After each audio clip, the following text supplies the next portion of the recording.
1890 के आसपास भारत में वापस आ गए उनके पिताजी अपने बच्चों के अपने परिवार के साथ और बंगाल में आके बस गए उस समय पर। तो जो मौलाना अबुल कलाम आज़ाद थे उनके पिताजी बहुत प्रोटेक्टिव थे अबुल कलाम आज़ाद जी के प्रति। उन्हें हमेशा घर में ही एक तरह से रखा जाता था।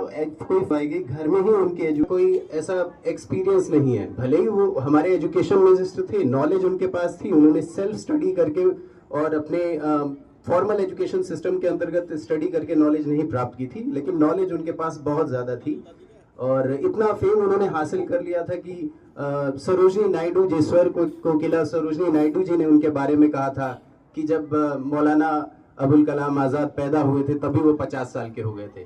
तो इसका मतलब वो ये बताना चाहती थी कि इतना एक्सपीरियंस उनके पास था, इतनी नॉलेज उनके पास इतनी थी, इतनी प्रसिद्धि उस समय ही उनके पास थी कि वो 50 वर्ष के उसी समय पर हो। तो एक चीज जो और बेसिक बात, कुछ इंपॉर्टेंट बातें उनके बारे में जो आपको दिमाग में रखनी चाहिए।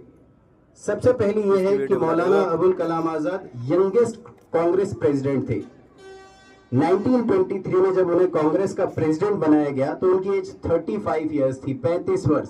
लेकिन ये जो एज है वो कांग्रेस का प्रेसिडेंट होने के लिए बहुत कम थी। तो he was the youngest Congress president at the time. और जब भारत का विभाजन हो रहा था, ये बात इंपॉर्टेंट है, ध्यान दीजिएगा, जब भारत का विभाजन हो रहा था तो उस समय जिन्ना ने टू नेशन थ्योरी, जिन्ना ने उसके लिए टू नेशन थ्योरी एक पहले ही दे दी थी। 1940 के आसपास में टू नेशन थ्योरी दे दी और कह दिया कि हिंदू और मुस्लिम दो अलग नेशन, अलग धर्म नहीं है सिर्फ, दो अलग नेशन है। और उन्होंने कहा कि हिंदू के जो हीरोज हैं, हिंदू की जो पोइट्री है, हिंदू के जो धार्मिक ग्रंथ है वो मुस्लिम के धार्मिक ग्रंथ, मुस्लिम के हीरोज से बिल्कुल अलग हैं। इसीलिए ये दोनों एक देश रह ही नहीं सकते हैं। इनकी थ्योरी इतनी ज्यादा, जो जिन्ना की थ्योरी थी, इतनी ज्यादा इम्पैक्टफुल थी कि बहुत सारे मुस्लिम जो भारत में रहते थे उस समय उनसे प्रभावित हो गए और उनकी बातों में विश्वास करने लगे। उसी समय पर कांग्रेस ने मौलाना अबुल कलाम आज़ाद जी को दोबारा याद किया और कहा कि अब आप कांग्रेस के प्रेसिडेंट हैं और जो ये मोहम्मद अली जिन्ना की थ्योरी है इसको रेपिडिएट करने का, इसको खारिज करने का जो कार्य है वो आपको सौंपा जाता है। और 1940 से लेकर 1946 लगभग 5-6 सालों तक लगातार फिर कांग्रेस के प्रेसिडेंट मौलाना अबुल कलाम आज़ाद जी रहे और उन्होंने उस समय जिन्ना की थ्योरी को क्रिटिसाइज किया। इस देश को विकसित होते हुए एक साथ देखा है, ये हमारी कॉमनैलिटी है। अगर इस पे हम ध्यान दें तो हमारा देश ज्यादा एकजुट रह सकता है बजाय कि छोटे छोटे डिफरेंसेस पर ध्यान देने पर।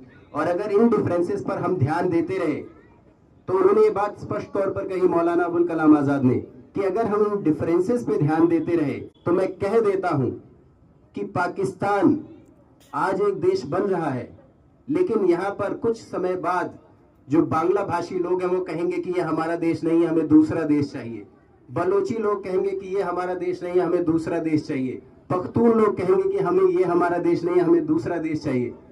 और मौलाना अबुल कलाम आज़ाद ने ये बात 1944 के आसपास प्रेडिक्ट कर दी थी। और आज आप पाकिस्तान का हाल देखते हैं कि बांग्लादेश एक अलग देश। ये जो उन्होंने उस समय सुझाया था, जो टू नेशन थ्योरी को रेपिडिएट किया था, खारिज किया था, वो काफी हद तक सत्य प्रमाणित हो गया पाकिस्तान के दो टुकड़ों में बंटने के बाद। तो हमें कॉमनैलिटी पर ढूंढने पर ध्यान देना चाहिए।